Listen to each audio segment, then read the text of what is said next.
Bonsoir très chers téléspectateurs, partout où vous nous suivez, nous sommes très heureux de vous savoir pour suivre votre magazine Genre et Volontariat. Ce soir, nous allons parler de l'Ebola et nous venons auprès de la bouche autorisée, ici à l'immeuble Intelligent, auprès du cabinet de son Excellence, Monsieur le ministre de la Santé, où nous allons échanger avec notre invité de ce soir. Sans plus tarder, je veux vous le présenter. Bonsoir, docteur Njoloko Baté. Bonsoir, monsieur le journaliste. Docteur Njoloko Baté est directeur général de la lutte contre les maladies au sein du ministère de la Santé en République démocratique du Congo. Docteur, merci de nous recevoir. Merci à vous. D'entrée de jeu, nous aimerions comprendre comment pouvez-vous définir ou expliquer l'épidémie à virus Ebola. Ok, les épidémies, il y en a plusieurs. D'accord. Là, par exemple, le pays est en train de faire face, par exemple, aux épidémies de choléra. Et pour les cas d'espèce, maintenant, ça, c'est l'épidémie dont la cause biologique est le virus Ebola, qui est un des types de virus de la famille d'arbovirus. Et voilà. Maintenant, ici, c'est que tout cas confirmé d'Ebola constitue une épidémie, puisque c'est des maladies rares et extrêmement dangereuses et très contagieuses. Voilà. Maladie en tant que maladie, c'est quoi l'Ebola? Oui, en tant que maladie, au fait, Ebola, c'est une pathologie. Le virus est une pathologie qui touche la partie la plus sensible du système de défense de notre corps. Et partant de là, ça touche les organes vitaux du corps. Et c'est ce qui fait que c'est un virus qui cause beaucoup plus de dégâts dans les corps humains. Et partant, ça se contamine aussi plus facilement puisque ce virus est contenu dans quasi tous les liquides qui sortent de notre corps humain. Docteur, lorsque nous avons débuté cette émission, vous avez insisté sur les mots. Nous qui sommes à la maison, nous qui suivons les informations, nous entendons parler de virus, nous entendons parler d'épidémie. Est-ce que vous pouvez déjà placer les bases par rapport à ces deux termes ou deux mots? Qu'est-ce que nous devons comprendre par épidémie et qu'est-ce que nous devons comprendre aussi par virus? Ok, une épidémie, c'est un survenu anormal, souvent inattendu d'une maladie quelconque, n'importe laquelle. Mais le virus, c'est un agent pathogène. Comme vous le savez, les agents pathogènes, il y en a de plusieurs types. Il y a des parasites, il y a des vers intestinaux, c'est des agents pathogènes, tout ça.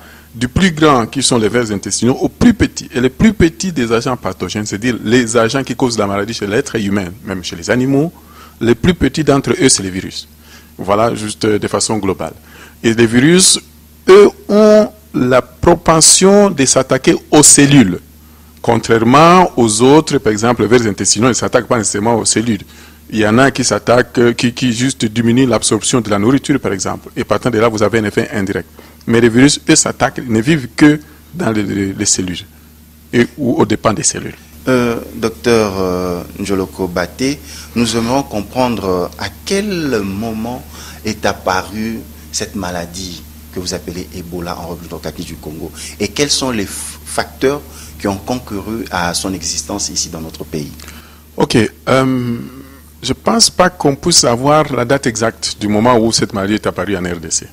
Mais au moins, la première épidémie documentée est celle de 1976 à Yamboko. Mais avant cela, la science ne nous a pas encore dit grand-chose. Mais nous osons croire qu'il y a eu des épidémies qui sont passées inaperçues. Et parmi les facteurs, et là, c'est vraiment une grande question qui reste encore à explorer par les scientifiques, et nous y travaillons, c'est de savoir exactement quels sont les facteurs. L'agent qui cause la maladie est connu. Mais comment cette maladie animale passe chez l'homme, dans quelles circonstances, de quel animal cette maladie quitte pour arriver chez l'homme, puisque c'est une maladie animale. C'est là qu'il y a encore beaucoup d'interrogations. Mais nous savons qu'il y a un certain nombre de rongeurs, nous savons qu'il y a un certain nombre de mammifères, nous savons qu'il y a les chauves-souris qui ont été incriminés ou chez qui on a trouvé les fragments de ces virus-là. Voilà un peu globalement. Et là, ça fait partie de la richesse de notre pays. Notre écosystème est favorable à la vie de tous ces animaux. Il y a beaucoup d'humidité. Et ça, nos forêts, nos eaux sont des milieux aussi propices à la vie d'un certain nombre de parasites et de pathogènes, dont le virus Ebola.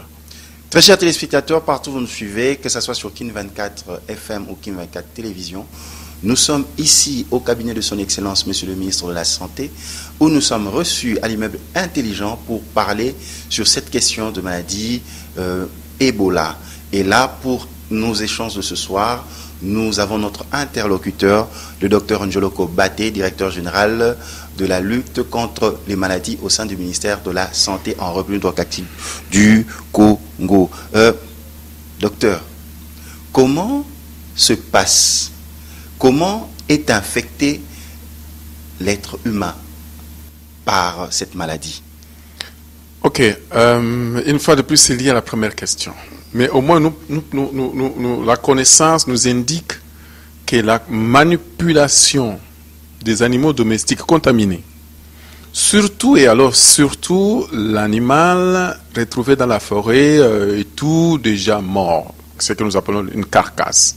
Le plus souvent, nous prenons ça comme une manne qui tombe du ciel, d'avoir trouvé un gibier dans la forêt déjà mort de lui-même. Il n'a pas été attrapé par un piège, un coup de balle, un coup de fusil et tout. Et là, la manipulation, c'est-à-dire toucher le sang de cet animal, c'est un des grands facteurs, si cet animal était contaminé. Mais maintenant, cette chaîne-là, la partie de contamination interhumaine, ça on va en parler après, mais au moins, voilà les risques qu'on pourrait courir pour attraper le virus. Est-ce qu'en partageant, par exemple, un même espace avec une personne infectée par Ebola, on peut aussi être infecté par l'air? C'est possible? Pas du tout. L'air n'est pas un milieu un vecteur de virus. Pas du tout. Le virus Ebola, Dieu merci, c'est un des virus faibles, en fait, moins résistants, mais qui sont présents dans les liquides, c'est-à-dire la sueur, le sang, les urines, les selles, et même le liquide séminal qu'on appelle le sperme, le liquide vaginal et tout type de liquide que nous appelons les humeurs contient le virus. Et les contacts maintenant avec ça, c'est ce qui constitue vraiment les risques de contamination. Mais sinon, on peut bien partager un local comme nous sommes ici en montant notre émission, il n'y a aucun risque. Mais si je transpire et que je suis contaminé, le micro peut aussi être un vecteur de virus, pour autant qu'on va se changer rapidement le micro, et si moi je suis contaminé, vous courez aussi les risques. Voilà pourquoi nous avons toutes ces mesures que nous appelons de protection et contrôle de l'infection, où on conseille le plus possible aux gens de laver les mains, et laver les mains au savon, au chlore, c'est encore mieux une solution chlorée. Voilà. Docteur, nous sommes de coutume africaine, et nous aimons être chaleureux, au contact des autres. Et surtout, lorsque nous avons un être cher qui est malade, nous aimons vraiment le venir en aide, s'approcher de lui. Et partant de ses habitudes, qui sont les personnes les plus exposées, par exemple, à être infectées par Ebola? Et quelles sont les conditions à risque à éviter pour ne pas être infecté? Merci. Moi, je suis très respectueux de nos coutumes, puisque je suis convaincu que nous avons traversé des siècles, nous ayons traversé des siècles avec ces coutumes-là. Mais aujourd'hui, nous sommes quand même dans le droit de les interroger, puisque la connaissance scientifique, elle est universelle. Et la science nous renseigne qu'il y a deux types de personnes, ou trois, qui sont les plus exposés. Les premiers, ce sont les membres des familles, comme vous en avez parlé, qui manipulent les corps, et qui les manipulent affectueusement, hein, c'est-à-dire laver les corps. Et avant l'enterrement, le cadavre d'un être humain contaminé, le risque est vraiment très très grand. Il y a, nous les personnels de santé, nous manipulons le sueur des malades, nous manipulons les selles des malades, nous manipulons les sangs des malades, nous manipulons tous les corps du malade. Ça, c'est aussi un autre facteur. Mais vient en plus maintenant les objets. Parmi les objets contaminés, il y a tout ce qu'il y a comme literie. Si une personne est contaminée, toute la lingerie qu'elle utilise, et habits et autres, c'est quand même des facteurs importants qui véhiculent l'épidémie. Docteur, maintenant passons aux symptômes. Ouais. Tous ceux qui nous suivent, que ce soit dans un taxi, que ce soit chez eux, devant leur poste téléviseur, voudraient connaître, parce que vous êtes expert, vous êtes directeur général de la lutte contre les maladies au sein du ministère de la Santé. Quels sont les symptômes que nous pouvons retrouver sur un malade? Oui, et c'est là que cette maladie nous a piégés. En fait, les débuts de la maladie à virus Ebola, c'est quasi les mêmes signes, nous appelons ça tableau clinique, qu'une grippe normale, qu'une malaria. Au fait, vous faites une fièvre qui est persistante et vous pouvez faire un peu de la diarrhée au début, les courbatures, vous avez les muscles qui font mal, fatigue intense. Mais ici, quand même, cette fatigue-là va vous tenir. Ça ne va pas vous lâcher si c'est vraiment vous êtes contaminé. C'est après, quand on est vraiment en phase d'état, qu'il y a d'autres signes qui s'ajoutent et qui nous alertent. Et parmi ces signes-là, c'est globalement le tableau hémorragique. C'est-à-dire, on commence un peu à présenter les diarrhées sanguinolentes, on peut même cracher un peu de sang. C'est là que ça change. Puis une grippe normale ne vous amène pas à un tableau comme celui-là. Voilà globalement, mais il n'y a pas un signe spécifique que vous n'avez que auprès de quelqu'un qui est contaminé par le virus à maladie Ebola, sauf la partie biologique. C'est la partie biologique maintenant qui fait la différence de façon patente. Mais alors, à côté de ça, il y a ce que nous appelons des éléments épidémiologiques. Les éléments épidémiologiques, ça signifie si moi j'ai la grippe et que j'ai mouru de ma grippe, vous avez très peu de chances que vous puissiez en mourir. Surtout en Afrique ici. Mais par contre, ce qui est arrivé, c'est que très facilement, quelqu'un qui est contaminé, il va contaminer l'enfant ou le conjoint ou même l'infirmier ou le médecin. Et là, nous arrive malheureusement d'avoir ce que nous appelons les décès groupés. Puisque une malaria ne peut pas tuer deux personnes d'une même famille, puisque juste ils ont partagé les mêmes lits. Et voilà, tous ces éléments-là réunis. Et ça, c'est vraiment, comme je le disais, c'est là que cette maladie nous a piégés. C'est-à-dire, il est quasi difficile de se dire à coup sûr que non, ça, cette personne est contaminée par la maladie à virus Ebola. Voilà un peu. Mais docteur, nous en profitons parce que c'est vraiment, c'est vraiment important pour nous, l'équipe de genre et volontariat, de venir poser des questions à la source même. Cette structure, les efforts faits par le ministère de la Santé pour vraiment lutter contre cette maladie, le temps qui se coule entre les premiers signes et les symptômes, l'écoulement de ce temps, qu'est-ce que vous pouvez nous en dire? Oui, en fait, la connaissance nous a éclairé à ce point-là, c'est autour de 21 jours.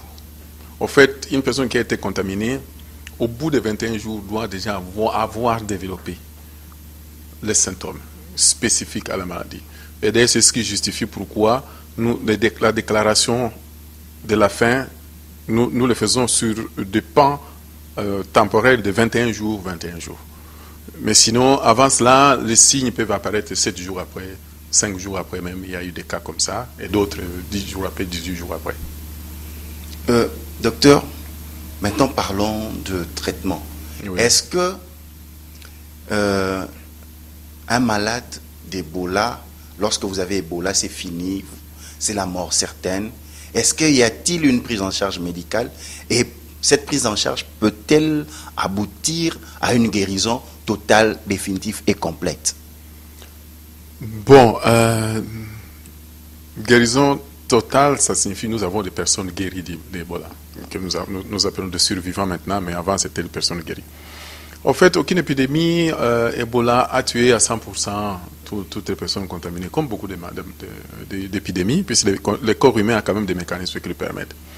Les traitements, en fait, de tous les temps, on a eu à conduire un traitement, essentiellement les traitements qui soutiennent les organes vitaux, c'est-à-dire soutenir le cœur, soutenir les poumons, soutenir les reins.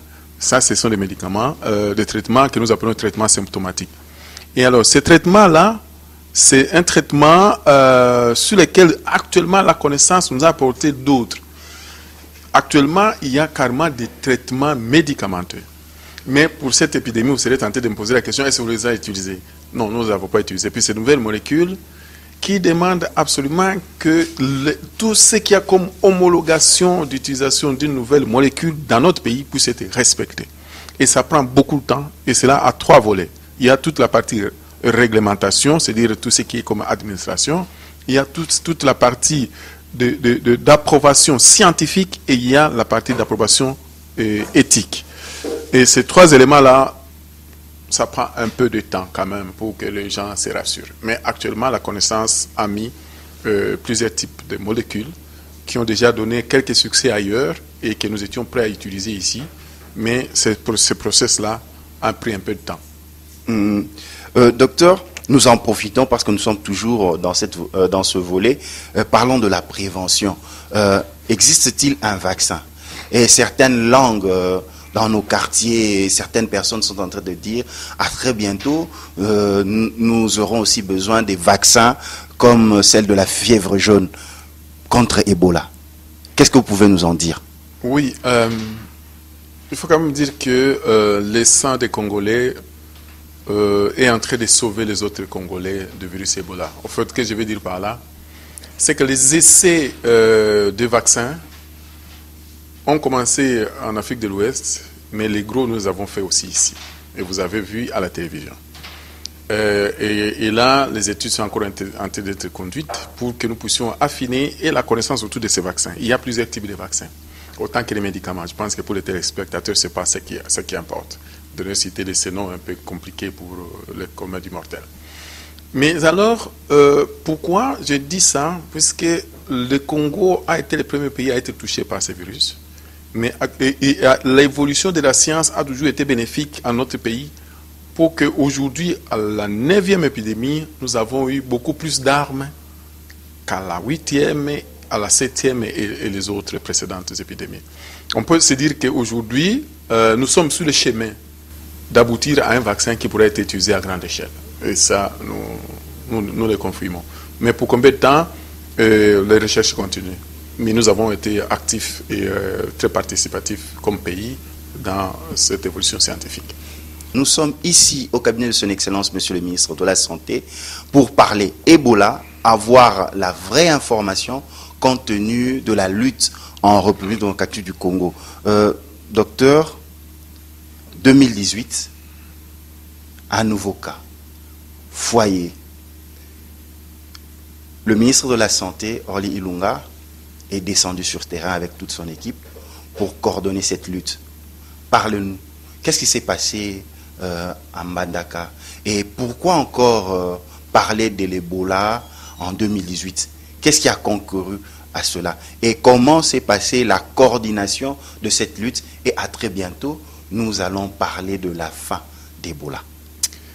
Ok, comme je l'ai dit au début, en fait, cette émission, nous la réalisons avec vous, avec l'autorisation de Son Excellence, Monsieur le ministre de la Santé, qui en fait c'est lui le manager numéro 1 de la réponse de toutes les épidémies au pays. Tout à fait. Et pour ce cas d'espèce, si je suis avec vous, puisque j'ai joué le rôle de ce que les anglophones appellent Incident Manager.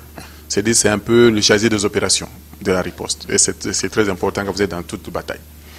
Et pourquoi je l'ai dit aussi, c'est puisque le ministre a fait preuve d'un niveau extraordinairement apprécié par toutes les parties prenantes, y compris nos partenaires, d'un leadership fort, technique, politique et stratégique.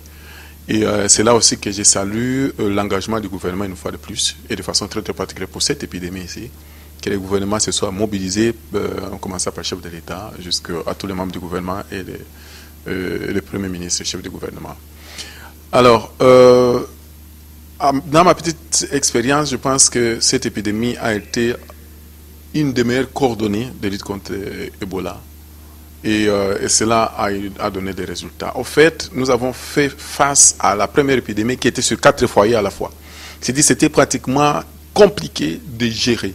Et dans une zone forestière dont les déplacements étaient extrêmement compliqués. Je vous savez que vous avez vu des images où on a utilisé l'hélicoptère et tout. Il n'y a quasiment pas de route dans ces points où est survenue cette épidémie de Bikoro, en fait, et à Iboko, avec quelques cas importés dans la ville de Mbandaka. Sinon, à notre avis, c'est un tel été documenté que la coordination était maximale, tant au niveau du quartier général qui était à Kinshasa ici, et dans les cabinets des ministres autour des partenaires. Et là, le ministre a mis autour de lui tous les chefs d'agence des Nations Unies et des grandes organisations qui ont appuyé le ministère, et avec un quartier général que nous avons installé avec l'appui du gouverneur de l'Équateur en Mbandaka. C'est 2 points qui partaient toutes les opérations pour coordonner la riposte. Et nous pensons, peut-être on est mal placé de les dire, mais en toute objectivité, elle a été très très bien coordonnée, cette épidémie. Et par rapport à la contribution de l'OMS, les partenaires, comment cela a été coordonné? Mais justement, dès le départ, l'épidémie a été déclarée le 8, mais déjà le 10 mai, nous avions un plan de riposte produit par les ministères de la Santé, que le ministre a présenté au gouvernement et il a présenté aux partenaires. Les partenaires ont enrichi ce plan-là, et c'est ce plan-là qui a été le seul conducteur de déroulement des activités sur terrain et à Kinshasa. Voilà, c'était ça l'instrument.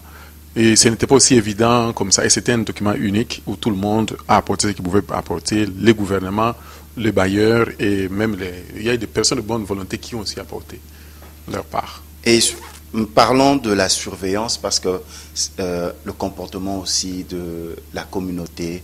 Et quelles sont les stratégies communicationnelles permettant à sensibiliser efficacement la communauté à éviter certaines pratiques qui sont à la base de la résurgence, c'est comme ça que je peux le dire, de l'Ebola.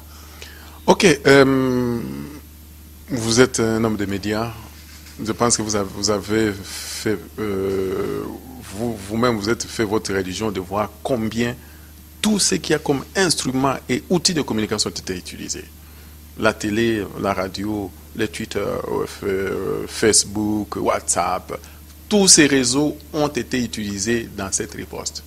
Ça, c'est le premier aspect. Et le deuxième aspect, la partie traditionnelle, c'est la communication interpersonnelle. Nous avons mis un armada d'un millier de personnes dans l'Équateur qui ont fait ce boulot-là de communication interpersonnelle. Et pour nous, c'est un aspect extrêmement important pour beaucoup d'épidémies. Il faut que les gens se parlent.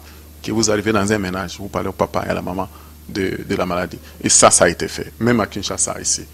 Mais alors, à côté de cela, il y a quand même un aspect important que je voulais noter pour cette épidémie. C'est que le fait que cette épidémie soit survenue dans une zone frontalière avec Congo-Brazzaville et dans une certaine mesure avec la République centrafricaine, nous a obligés de créer un système de contrôle aux portes d'entrée, aéroports, ports, gares routières. Et là, on a eu un total d'autour de 92 points d'entrée sur lesquels nous avons positionné les personnels de santé qui screenaient, c'est-à-dire prenaient la température de tout le monde, l'aéroport de Njili, Ndolo, Mbandaka, et le long du fleuve de Kinsuka jusqu'à Mbandaka. On a installé nos experts et c'était un sacré boulot qui nous a permis de mettre même la main sur plus de 800 alertes, tous ces systèmes que j'ai décrits là-bas et que nous avons managés pour contrer la propagation de cette épidémie pour que ça ne quitte pas l'Équateur et que ça n'atteigne même pas le Maïndombe ou la Chopo, les provinces voisines congolaises. Lorsque la planification se passe selon les projections, il faut quand même féliciter parce que cette fois-ci, nous avons senti une nette coordination et tout a été fait et tous les moyens ont été rassemblés pour lutter. Docteur, nous avons parlé de la viande des animaux. Quel est le message à donner auprès de la communauté? Parce que, qu'on se le dise, quand vous êtes vers Mbandaka, là-bas, on mange plus de la chair. Hein. Maintenant, il faudrait associer les vétérinaires pour faire des contrôles des singes, des animaux. Qu'est-ce qu'il faut faire? Ok, justement, la riposte, pour qu'une riposte contre une épidémie comme celle-ci soit efficace, il faut une multisectorialité. Tout à fait. Et c'est ce qui a été le cas. En fait, il y a des médecins, des médecins qu'on appelle médecins humains.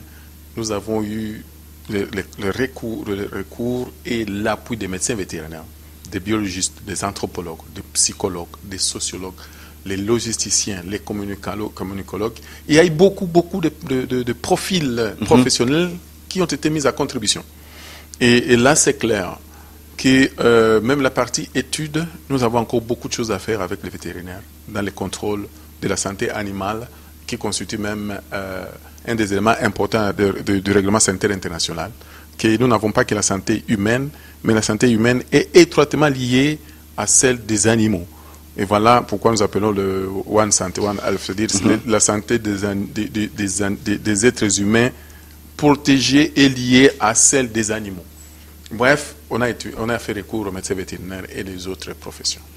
Docteur, nous tendons déjà vers la dernière ligne droite de notre entretien de ce soir. Il y a certaines préoccupations. Nous allons vers la fin de l'épidémie. Quels sont les éléments qui doivent être pris en compte pour déclarer la fin de la maladie de l'Ebola ou de l'épidémie de l'Ebola? Ok. Tout est lié à la surveillance. Mais la surveillance a deux aspects. Il y a la surveillance épidémiologique et la surveillance biologique. Tout à fait. Les deux nous donnent des éléments qui concourent à la déclaration de la fin. Dans tous les cas, c'est la dénégativation de façon standard. Hein. Il y a d'autres paramètres, mais pour les téléspectateurs, les tout derniers malades détectés, quand son sang devient négatif, le jour que ça devient négatif, c'est-à-dire on fait des autres tests, quand ça devient négatif, on compte 21 jours à partir de ce moment-là. Et dans l'entête, on laisse alerte pour se rassurer qu'il n'y a pas un autre qui vient, un nouveau cas qui viendrait contaminer. Du moment qu'on fait les 21 jours, qu'on se rassure qu'il n'y a pas un nouveau cas, et la même personne ne s'est pas repositivée, c'est-à-dire ne s'est pas recontaminée, c'est cela. Et après, on ajoute une marge. C'est vraiment une bonne marge de surveillance de 21 autres jours, ce qui fait autour de 42 jours. Et voilà que ce décompte fait pour cette épidémie de l'Équateur, c'est demain que son Excellence, ministre de la Santé, va déclarer la fin de cette épidémie. Docteur, mais on n'en parle pas assez, le personnel médical, le personnel soignant, celui-là qui est avec le malade. Qu'est-ce que vous pouvez dire? Parce qu'ils ont fait un travail gigantesque et même à risquer leur vie. Tout à fait. Il n'y a pas à redire, c'est des combattants. Nous pensons qu'ils doivent être décorés un jour. Et principalement, puis ce sont les personnels que nous appelons les personnels de première ligne. Nous venons en appui à ceux-là qui sont à la première ligne. Et ça, c'est un. Et de deux, nous sommes en train de préparer des modules de formation pour attirer davantage leur attention, qu'ils soient le plus alertes possible. Puis souvent, c'est des petites mesures d'hygiène que nous avons apprises à l'école, nous tous, médecins, infirmiers, qui par moment, nous les négligeons. Ou alors, nous manquons juste du savon ou du chlore, qui fait qu'à un moment donné, on peut se contaminer. Mais sinon, c'est des vrais citoyens, à mon avis. C'est des patriotes, les collègues qui soignent les malades. Docteur, un message à l'endroit de nos téléspectateurs et auditeurs qui vous ont suivi ce soir. Qu'est-ce qu'ils peuvent retenir de votre passage dans ce magazine? Qu'est-ce qu'ils peuvent retenir comme message du ministère de la Santé? Que la maladie à virus Ebola, c'est une maladie dangereuse.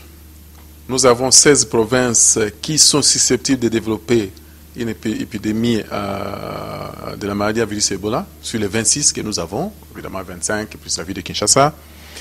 Mais il n'y a pas lieu de paniquer. Dieu merci, les virus les plus virulents sont quand même relativement moins contagieux. Et pris comme cela, la population n'a qu'à être alertée et de procéder tel qu'elle a procédé, que tout alerte, tout cas suspect dans la famille, quelqu'un qui a la fièvre, il a été bien soigné et qui commence à présenter un tableau bizarre ou qui est mort dans un tableau que personne ne comprend, ou l'infirmier du quartier, nous pensons que c'est quand la CIL est notifiée au centre de santé le plus proche. C'est la seule façon pour nous de nous protéger nous-mêmes, protéger nos proches et protéger la nation face à cette épidémie Ebola. Est-ce qu'il y aura une autre prochaine épidémie de la maladie à virus Ebola?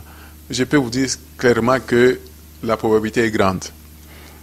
Pour le simple fait, comme nous l'avons dit à l'introduction, c'est que c'est une maladie animale. Nous ne contrôlons pas la santé de tous les animaux qu'il y a dans la forêt congolaise. Ces animaux se contaminent entre eux et nous manipulons ces animaux-là. Mais les lieux et les temps, ça on ne sait pas. Mais au moins, ce dont la population peut être sûre, c'est qu'aujourd'hui, les enfants congolais ont, à chaque épidémie, ils développent encore des compétences et davantage des compétences pour répondre au mieux. C'est-à-dire moins de cas, moins de dégâts et sur une courte durée. Docteur, est-ce que pour ceux qui pensent qu'un jour que nous serons immunisés à force de tomber malade, de contracter l'Ebola, un jour on sera immunisé, est-ce que c'est vrai? Est-ce que c'est possible? Scientifiquement, c'est vrai. Sinon, la grippe espagnole allait tuer tout le monde, quoi. Et les combats entre l'être humain et son environnement, c'est toujours ça. Hein, et on est vaincu, après on développe les mécanismes.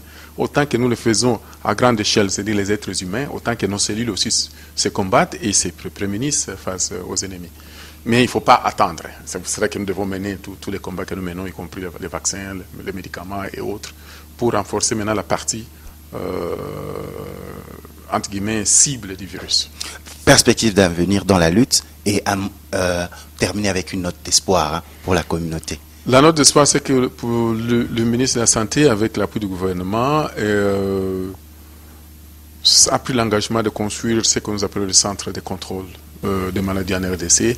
Et ça sera vraiment une plateforme un peu comme dans de grands pays, puisque nous faisons face à beaucoup d'épidémies et on ne peut pas ne pas organiser une structure formelle de grande envergure et qui a de l'envergure sur tous les pays pour gérer tous ces grands problèmes que nous appelons les événements sanitaires, les incidents sanitaires majeurs et les urgences sanitaires majeures. Merci, docteur. Merci à vous aussi pour votre émission. Nous vous félicitons pour votre magazine. Genre et volontariat. Et moi, je suis un des volontaires. Merci beaucoup. Nous avons reçu pour vous Dr Njoloko Baté, directeur général de la lutte contre les maladies au sein du ministère de la Santé. Un grand merci à son Excellence le ministre de la Santé, M. Orly Ilunga, qui a validé la réalisation de cette émission. Un grand merci à la coordination, à la cellule de communication au sein du cabinet de son Excellence pour nous avoir permis d'être ici à l'immeuble Intelligent pour présenter cette émission de ce soir. Un grand merci à mon équipe technique. Là, je vois mon réalisateur José Goff Matadi, je vois Guigui Pouloulou, je vois Toms Bievanga. Merci à l'agence d'Anve qui nous accompagne.